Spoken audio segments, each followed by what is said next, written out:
Hi everybody, welcome to Leon's Chainsaw Parts and Repair. Happy Labor Day weekend. Hard to believe another summer pretty much bitten the dust here.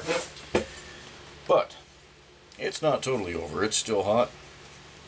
I'm only a couple of days from leaving on the nice camping trip with my dad. We'll be fishing for 10 days just for some trout in a nice high mountain lake. So it'll be really nice up there.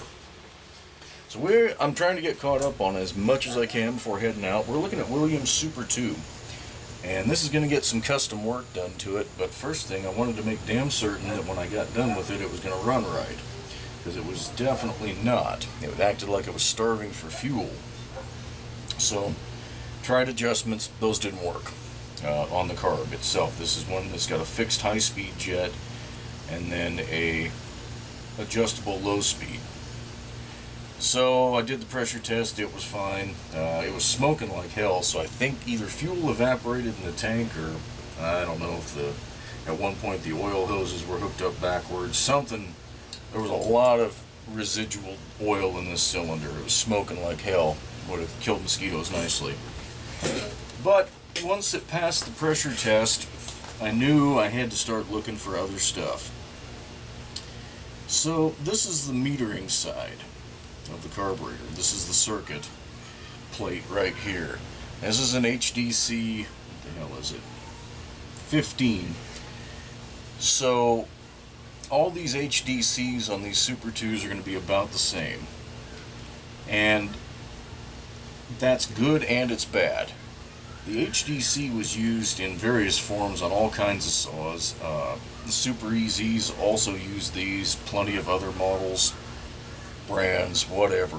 You know, Walbro didn't make a run of carburetors just for Homelite. They added some specifics like this choke lever setup for Homelite, but again, these were used on all kinds of different models. So when you buy a K10 HDC, you're going to get more gaskets than you need for your carburetor, and you're going to get 2 circuit plate gaskets.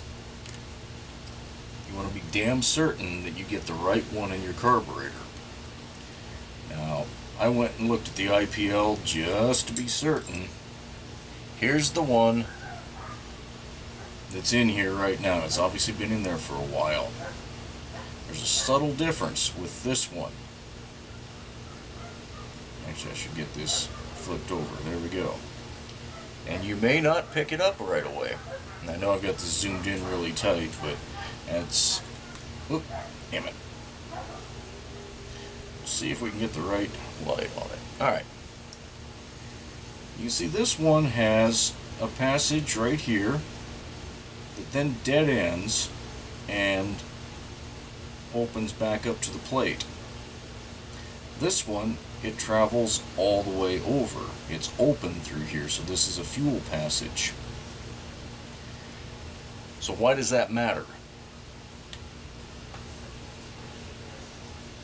The way this sits in here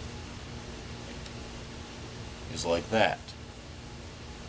You've got your low speed adjustment right here. Your high speed's fixed, so it's going to get its fuel. This low speed has got to feed in. So we look at this, the low speed is going to be this hole right over here. There's no way for fuel to get there. No way. If you don't use the gasket that travels this entire length right here, that is how fuel feeds to the low speed circuit. Without that, it's going to starve and die, which is exactly what this did. So that means it was starting on the high speed circuit, which means you can rev it out.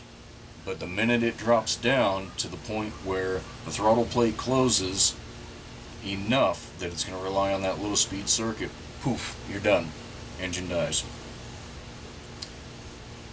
Simple detail, very, very, very important. One other way you could figure that out is there isn't a second hole drilled in this circuit plate right here. If there was, that would be a way that fuel could feed into it. You wouldn't necessarily have to have this gasket. This style you absolutely have to. So if you've got a carb that'll run at high speed, you can get it started and it'll rev like hell, but then just die right out. Well, more than likely you should check this circuit plate and check that you've got the right gasket in there. So I'm going to put this together. I'm confident that that is why she wouldn't run right.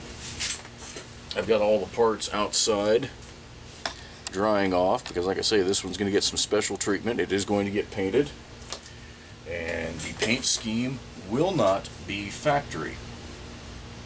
So now that I've piqued your interest, I'm going to get started working on it, and the result won't be for, probably won't see another video on this one for another 3 weeks or so.